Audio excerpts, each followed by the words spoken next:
as I mentioned, I'm having you read Plato's Republic, but specifically, I don't want you to read the whole thing. Right? Plato's Republic is a very, very big and very involved piece of literature. But I'm going to I only want you to read this one particular section, the allegory of the cave. And I'm going to kind of summarize to a certain extent what's going on in Plato's Republic. So, in the Republic, Plato supposes that if, like we just said, a perfect ideal form of everything in the physical world exists out there in the realm of the forms, then it stands to reason that there must be an ideal form of government. So, Plato develops what he considers to be the closest possible version of that perfect government that we can have here in the physical world, because we can't have that perfect one. That's not possible. But this he thinks at least gets us as close as we possibly can be. It's going to be the best version of a government that we can have here on in the physical world. He calls this near perfect government the Republic. And in his writing, The Republic, Plato he presents the scenario where Socrates and a bunch of other philosophers and students are sitting around having a conversation about how would we make this near perfect society? How would it work? And they arrive at a system in which there will be a ruling body known as a philosopher king. The Republic will be ruled by philosopher kings. These are men. Yeah, men. It was the ancient world after all, and the idea of women studying philosophy, I was about to say just wasn't a thing, but no, there were some women philosophers, and Plato writes about a couple of them, but still, men, it was a very patriarchal society. So these would be men who have studied philosophy and who have come to understand the true nature of reality that we've just talked about, and who will govern it in such a way as to make sure that those who are still metaphorically in the cave, we'll talk about what the cave is in a moment, those who haven't been made aware of and maybe can't even accept the true nature of reality, to make sure that those people can be educated so that they don't sort of live in ignorance, and that a society could then be formed where each person is educated, and that they find that the society, the government that is put in place, also can figure out what each person's proper place in society is, and make sure that they are there, that they're not put into some incorrect category for who and what they are. Right? But citizens of the Republic, this is some of Socrates' distrust of democracy coming through. Because again, he would say that democracy, particularly Athenian democracy, where every single citizen has a vote, could only end in complete anarchy. Because he would say, people are fickle; they change their minds all the time. They are, they sort of float on the whim with what they think from one day to the next. Just like we talked about a moment ago, right? People change, and ideas change, and people are very susceptible as well to go with the crowd, right? Whatever is the popular idea, whatever peer pressure says you should do. And he would say, if you have all those people casting votes on what should be done with a society or with a government, that it eventually will just devolve into anarchy. Because he would say a government can't withstand that. This constantly flitting back and forth between ideas, right? Where one generation decides that we should be governed this way, And then a new generation comes along, changes their mind, and now we're being governed this way. So he says, instead, the power of the people who are governed should be to vote on one thing and only one thing. They will vote on which of the philosophers will be that philosopher king. After that, their responsibility in this government is gone. And after that vote has been made, after that philosopher king has been put on the throne, so to speak, that philosopher king is going to make all the decisions within the limitations of what Socrates and his cohorts come up with that would sort of be built into a constitution of sorts, right? It would say what the philosopher king's powers are, what he is not to exceed. But he would be making all the decisions, not the people.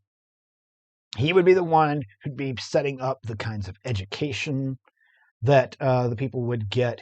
He would be the ones who would he would be the one to set up panels, if you will, to choose who should be on athletic tracks, who should be on scientific tracks, who should be the manual laborers of society. And it would be based on certain things that philosopher king is supposed to be observing, with, again, the end goal being as close to a perfect society, as close to that perfect form of a government, of a society, as is possible here on this physical plane. And so, to help illustrate this, Plato comes up with an allegory that has fascinated people ever since. He comes up with this scenario, and I've got an image here to illustrate it. Right? And in this allegory, he says, let's imagine that we are in a cave deep underground, and that in this cave, which is dark save for a dim light by one fire here, and that in this cave there are a group of people who have spent their entire lives chained to a wall and facing this cave wall here across from them, right?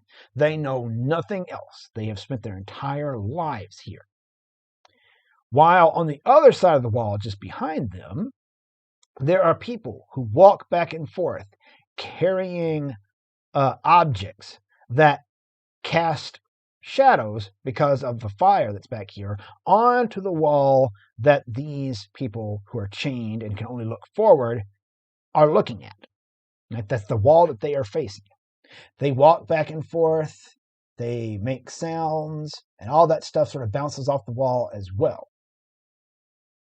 So Plato says, now, imagine for those people who've never known anything else, wouldn't those people look at those shadows on the wall and believe that that was reality?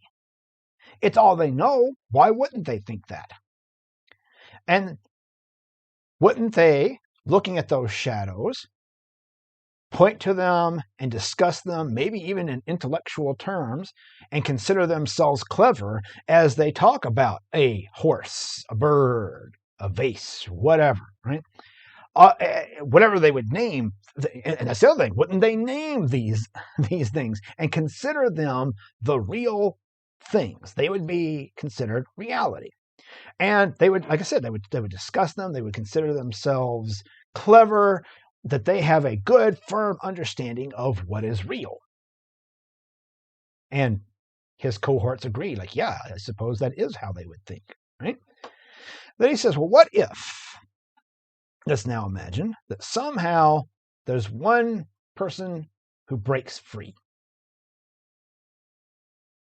And that person stands up and turns around, and now he sees that there's this dim fire.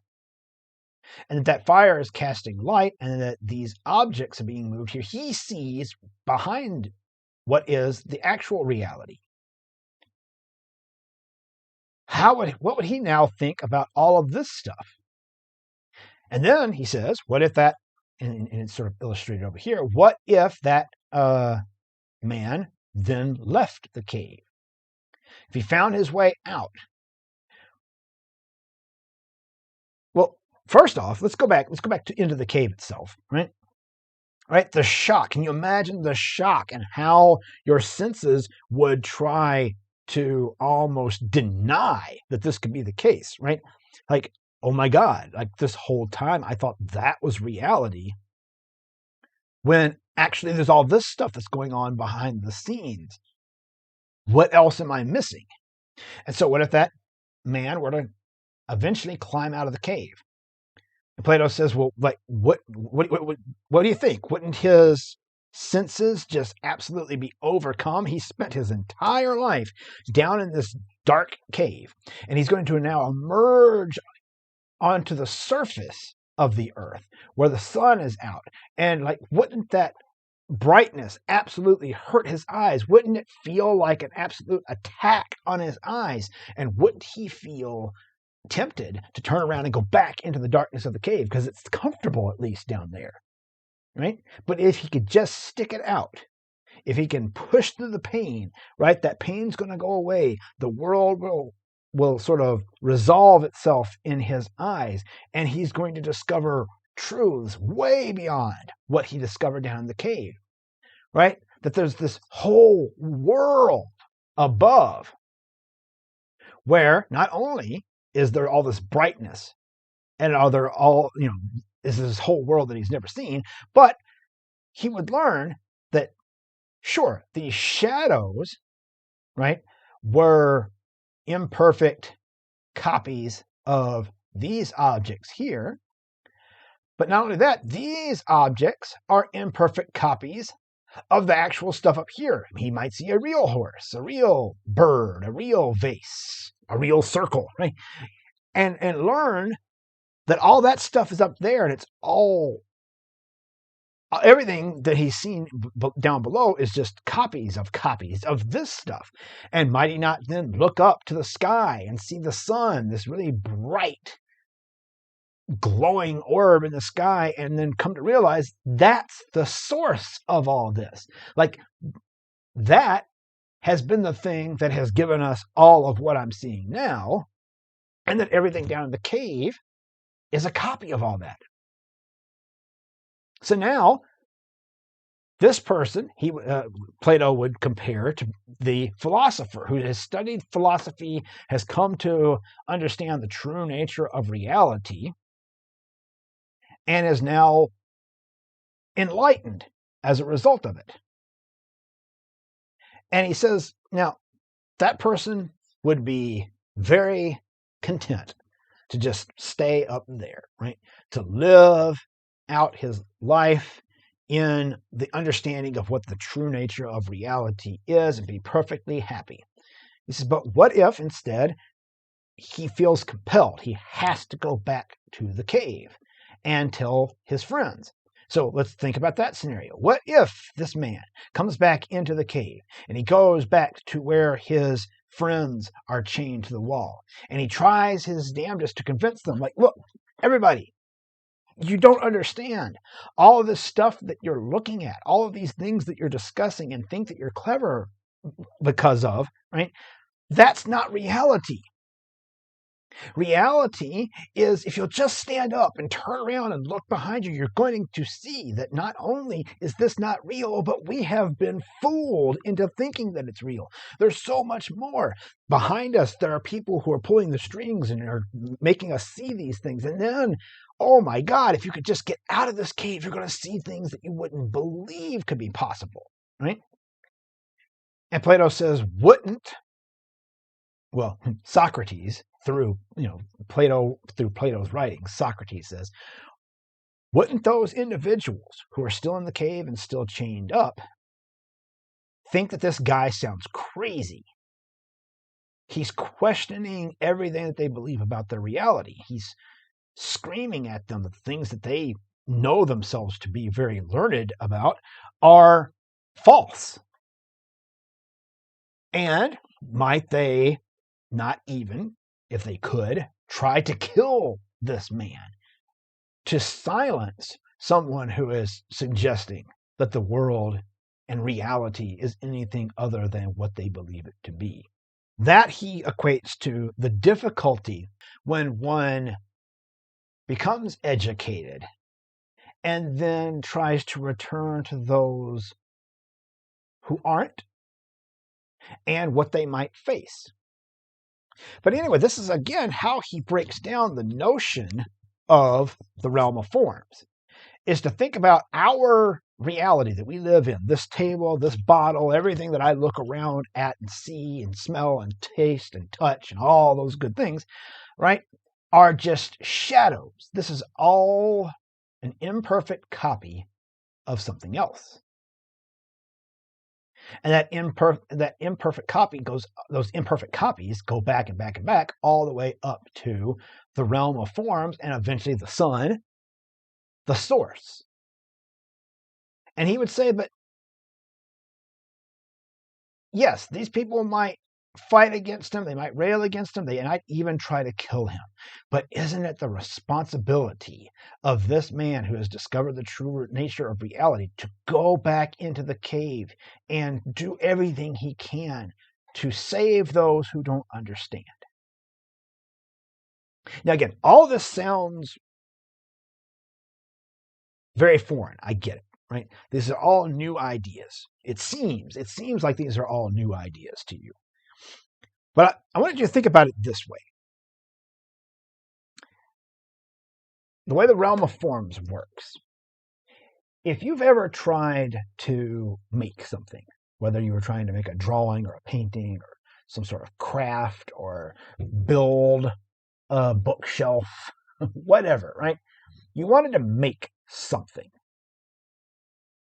And you can picture that thing so perfectly in your mind. You have an exact image of what you want to make in your mind. And then you make the thing. And it seems like something goes wrong between here and everything traveling down through your arms into your hands, right? And you discover that maybe, potentially, your hands aren't up to the task of making the thing that you had envisioned in your mind, or the materials that you're trying to work with, right, have their own limitations, and you try to get them to do the things that you want them to do. And when you're finished, you look at this thing and you're like, that doesn't look at all like how I have it pictured in my mind. Why am I struggling with this so much? I can see it. I know exactly how I want it to look, and that's not it. Plato would say that you've participated in this model, that for a fleeting moment, you were in touch with whatever the realm of forms, that perfect ideal version of what you wanted to make was. You were in touch with that for a moment, but you encountered all the limitations of this physical world, your own changing body, the natures of the materials, which are all imperfect as well. Right? So Plato sets up this model of the world that is dualistic and idealistic. Dualistic meaning it's two parts.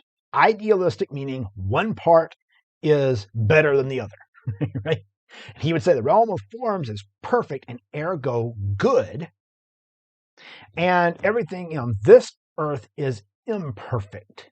Doesn't rise up to that standard. Right? So another way that we look at it, and you may, if you saw Professor McIntosh and myself in our weekly wrap-up from last week, we made jokes about not understanding what a chair is, right? And that's because I like to use a chair as an illustration of how this works, right? So first off, in the realm of forms, you have the form of chairness, right? It's real, it's eternal, it's good. Right? So the qualities that's needed to make a chair, right? A chair should have a flat surface of some sort that we sit on. It should be a certain height from the floor, right? There should typically be some sort of back support that we can put our backs on, or else it's a stool without that, right? And we can go out into nature and find something that operates perfectly fine as a chair, or we can try to build a chair, right? But any of those things, whether it be the chair out in nature or whether it be the chair that someone has built, they're all imperfect copies of the form or the idea or the concept of what is a chair, right? Any chair that we encounter can be said to participate in the form of chairness. So, along comes a carpenter who wants to make a chair. And in his mind, he imagines the chair that he would like to make. And Plato says that is a copy. It's already a copy. What's in his brain is a copy of that form of chairness in the realm of forms. But he would say at least that's just 1 degree of removal, right? The carpenter is at least in touch with that form of chairness. And what he's holding in his mind is an imperfect copy, but it's only 1 degree removed, right? He's at least participating as best he can in that form of chairness. Then there's the actual chair that he built. And I specifically chose a chair that looks very different from the one that I have our carpenter imagining. And he would say, this chair now, even though it's a physical thing that we can sense with our senses, we can touch, taste, what have you, touch, taste, smell, knock on it and hear it, that is not real. What is real is this original form of chairness. Because he says, again, this is something we have to perceive with our senses. But also, it's going to change, right? The chair looks like that now, and on top of it, it doesn't look like exactly the way that the carpenter wanted it to look. Again, he may have found, he or she, I keep saying he because Plato uses he a lot. They, the carpenter in this case, could have found that their hands weren't quite skilled enough. They may have found that the materials didn't bend to their whims the way that they would like it to. But also that chair is going to change. It exists in the world now. And so, as such, it's going to be weathered. It's going to get used, and gravity is going to have its effects on it. The wood is going to degrade over time. And eventually this chair won't look like this anymore. And eventually, eons from now, this chair will no longer exist. Right? And so he would say this, as I said, is not real because it is a copy of the actual reality of that form of chairness. Right? Now let me move myself over here because this is one of the things I love about Plato. So then Plato says, all right, this isn't reality. No, and in fact, we're being fooled by it. But at least the carpenter who made it was trying to be in touch with and was participating in that form of chairness. This is now what happens if an artist comes along and paints a representation of that chair. He would say not only is this not real, it is false. Right? It is tricking you into seeing something that isn't actually there, actively tricking you into it. He would say it is a copy of a copy of a copy of the original form of chairness in the realm of forms, and as such is evil because it is so many degrees removed from the good that it's actually evil. Why evil? Well, he says the artist who made this thing, right? This artist who painted this chair didn't have to think about the same kinds of things that this carpenter did, right? This carpenter had to think about this chair that he or she or they had in their minds, which was connected to that original form of chair. but had to think about, like, how does this work? How do I make this work for a human being to sit on, for a human to use it?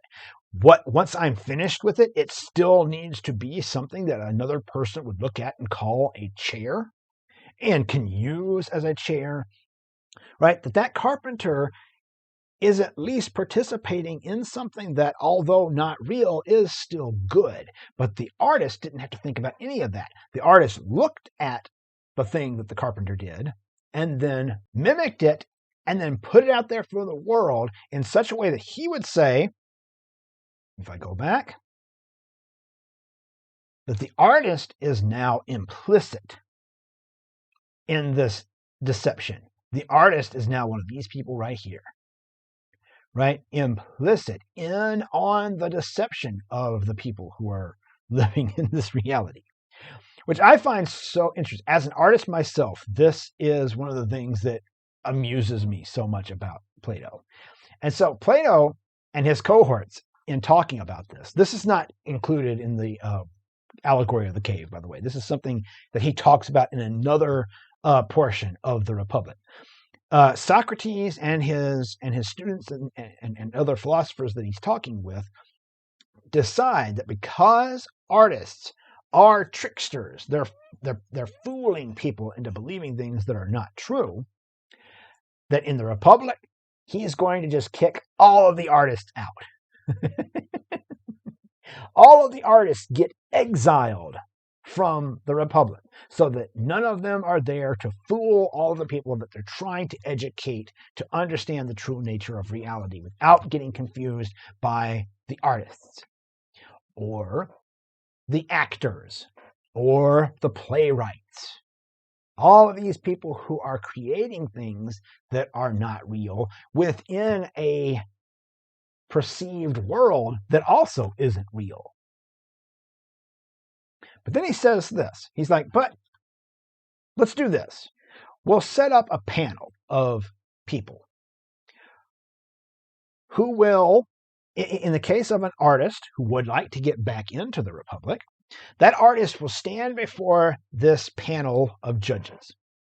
And if that artist can make a good case that they've learned their lesson, and if they're allowed back into the Republic, they will only use their art to further advance the agendas of the Republic, then the panel can vote and decide to let that artist back in. That's a very, very early form of censorship. But again, all of this comes to a point that I find particularly interesting, and it's why I enjoy Plato and why I get excited when talking about Plato, is that I'm not 100% certain that Plato isn't just absolutely trolling us. I'm not sure how much of what Plato has said he actually believes. And why do I say that? Well, again, as I've just explained, all of Plato's writings are done in the form of dialogues, where he is creating a scenario which more than likely did not actually happen. It's very unlikely that Socrates had all of these conversations with all of these different people as Plato writes them. And even if he did, it's doubtful that every single word, it's not like Plato was like sitting around writing down everything that Socrates ever said to anyone and writing down and scribing the conversations that he had with people. So at the very least, even if all these conversations actually did happen, Plato's having to make up some of it, right? He can't remember every single word that was said. Plus, he needs to make it into something that makes narrative sense as well. And like I said, when you look at them, they read very much like the script for a play. And all of that makes Plato an artist who is creating something that is written to look like a conversation, but is not a conversation because it's a piece of paper. So it's a copy of a copy of a copy of a copy, right? So he's just as guilty of it. And lest we forget, Socrates himself, for everything that he was talking about, got kicked, well, was at least offered the opportunity to be exiled from Athens as opposed to dying. So this is just me. You may not find this necessarily in any of the materials that you might read within the Via Antiqua textbook. But from my thoughts, I pick up on a lot of intentional irony in Plato's work. I think at the very least, Plato may be trolling us a little bit about this whole notion of things. Whether he believes in it as stringently as he has Socrates speaking it, I'm doubtful. And as a result, I think the main goal is just to get people to think. Think about things, question things. Don't just accept everything at face value. And if that's true, if Plato this whole time has been trolling us and set up a bunch of stuff that he himself might not even believe in, then I find it equally funny that we have now thousands of years since his death that Western philosophers have been either arguing with Plato, trying to prove him wrong, or defending Plato, trying to prove him right, or eventually philosophers start arguing with each other, saying, well, you're still hanging on to a little bit of Plato's ideas, but I have completely broken away from him. And then another philosopher comes along and says, nope, you're still hanging on to a little bit of Plato's ideas. And then other later philosophers coming along and saying, well, let's don't completely throw out Plato's ideas. Maybe there's something there. And this conversation that's been going on for 2,000 years of everyone taking what he wrote so seriously, I love the idea that it could all just be him trolling us. And so I present a few memes here that I think tie it all up nicely. First off, there's this one here. Socrates seeing some random Athenian just minding his own business. Or, I gotta click back on this. This one here. Hey, Socrates, you might want to stop asking all these difficult questions. You're pissing off a lot of Athenians. Socrates. No, I don't think I will. And this knows all the answers, asks only questions. This one, we all worship the forms down here. And then, we're going to pave over that. And then, if indeed Plato is kind of trolling us, then I particularly like this one here. It's like Plato realizing that people still trust him when he is even unsure if he is a reality or just a representation of a form. Are they sure? 'Cause I ain't. All right. Take care. Watch the rest of read and watch the rest of the materials from Professor McIntosh on the Greek philosophers following Socrates and Plato. All right. Take care. I'll see you next week. Bye.